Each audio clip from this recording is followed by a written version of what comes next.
viens ce matin vous parler, pour vous encourager, vous permettre d'être fort. S'il fallait donner un thème à cette parole de la semaine, ce serait dominer les tempêtes. La tempête est assimilée aux problèmes, aux situations difficiles, à tout ce que vous pouvez rencontrer dans la vie qui peut vous amener à vous poser des questions. Dans le livre de Marc chapitre 4, à partir du verset 35, il est écrit, Jésus dit, ce même jour, sur le soir, Jésus leur dit, passons de l'autre bord. Après avoir envoyé la foule, ils l'emmenèrent dans la barque où il se trouvait. Il y avait aussi d'autres barques avec lui. Il se leva un grand tourbillon et les flots se jetaient dans la barque au point qu'elle se remplissait déjà. Et lui, il dormait à la poupe sur le coussin. Ils se levèrent et lui dirent, Maître, ne t'inquiètes-tu pas de ceux que nous périssons? S'étant réveillé, il menaça le vent et dit à la mer, silence, tais-toi. Et le vent cessa. Il y eut un grand calme. Jésus était en train d'aller de l'autre bord. Il regagnait, n'est-ce pas, le pays des Gadazéréens. Il allait du côté de la Décapole. Mais pourquoi la tempête s'est levée? La tempête était une réclamation à la gloire et à l'élévation du fou de Gadara. Voilà toute l'histoire de cette tempête. Mesdames et messieurs, sachez-le très bien.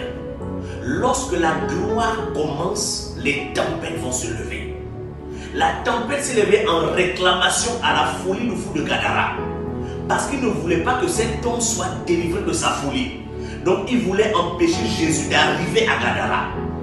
Je prie ce jour que tout ce qu'on a fait pour empêcher aux aides de votre destin d'arriver à vous soit démantelé et détruit au nom de Jésus-Christ de Nazareth. Vous devez être fort. Vous devez tenir dans les tempêtes. La Bible déclare que ceux qui croient en l'Éternel, ils renouvellent leur force, ils les font voler comme des aigles. Nous avons la dimension de l'aide dans le règne spirituel. Et Dieu veut que nous fonctionnions comme des aigles. L'aide domine les tempêtes.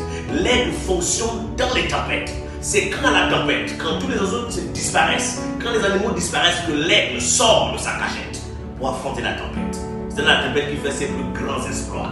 Je prie à partir d'aujourd'hui, tu vas faire tes plus grands exploits, quelles que soient les tempêtes, au nom de Jésus-Christ de Nazareth. Maintenant, tu dois tout pour dominer la tempête, mais comment tu vas dominer la tempête? La première chose à faire, c'est avoir Jésus-Christ dans ta vie, comme Seigneur et Sauveur personnel. Tu dois être un homme, une femme de prière. Tu dois prier sérieusement. Luc chapitre 21, verset 36 déclare, priez sans cesse, veillez et priez, afin que vous ayez la force d'échapper à tout ce qui va arriver et de tenir debout devant le Seigneur. Alléluia. La troisième chose, c'est faire confiance à Jésus-Christ. Sachez-le, Jésus est mort. L'une des raisons pour lesquelles Jésus est mort, c'était pour restaurer la domination de l'homme. Jésus est mort, un, c'est pour te sauver, pour me sauver. Il est mort, deux, pour pouvoir réconcilier les hommes avec Dieu. Alléluia. Et la troisième chose pour laquelle il est mort, c'est redonner la domination qu'Adam a perdue dans le jardin d'Éden. Tu dois dominer.